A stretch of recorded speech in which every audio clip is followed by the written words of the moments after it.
भावांनो, राईड म्हटली की आपला जवळचा विषय आणि तोच विषय तुम्हाला नक्कीच आवडणार. म्हणून मित्रांनो, आजची ही राईड आपण एकदम जवळच करणार आहोत, पण त्यातून तुमचं मन नक्कीच प्रसन्न होईल.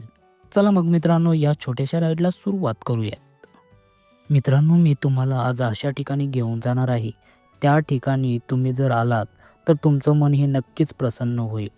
तुमच्या डोक्यातील जे टेन्शन आहे ना, त्या टेन्शनमधून नक्कीच मुक्त व्हाल.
तर मित्रांनो, आपण ज्या ठिकाणी निघालो आहोत ते ठिकाण म्हणजे संत ज्ञानेश्वर महाराजांच्या पदस्पर्शाने पावन झालेल्या आळंदी भोसरी या रस्त्यावरील आणि साई मंदिरासमोर उंच माथ्यावर असलेल्या श्री संत ज्ञानेश्वर महाराज थोरल्या पादुका मंदिर या ठिकाणी.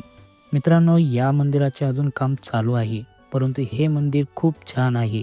तुम्ही जर कधी आळंदीला आलात तर या ठिकाणी नक्कीच भेट द्या.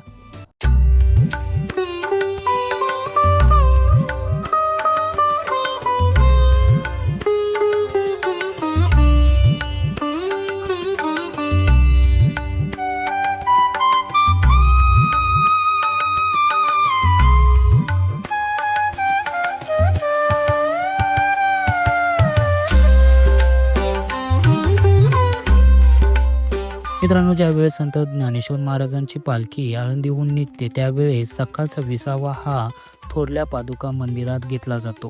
मित्रांनो, हे मंदिर दिघे रस्त्यावरून थोड्याच अंतरावर म्हणजेच 5 ते 10 मिनिटं आपल्याला या ठिकाणी लागतात. मित्रांनो, तुमच्या जीवनात असे काही तुकडे असतील, त्याने तुम्ही परेशान झाला असाल तर अशा ठिकाणी जरूर जा. त्या ठिकाणी चाललेलं भजन कीर्तन अगदी भावुकप्रमाणे ऐका.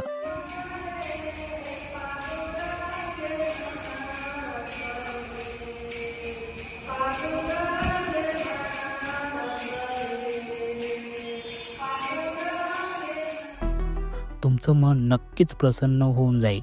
मित्रांनो, हे भव्य दिव्य असं मंदिर आहे, परंतु त्याचं अजून काही बांधकाम चालू आहे. पण बाकी मित्रांनो, हे मंदिर खूप छान आहे.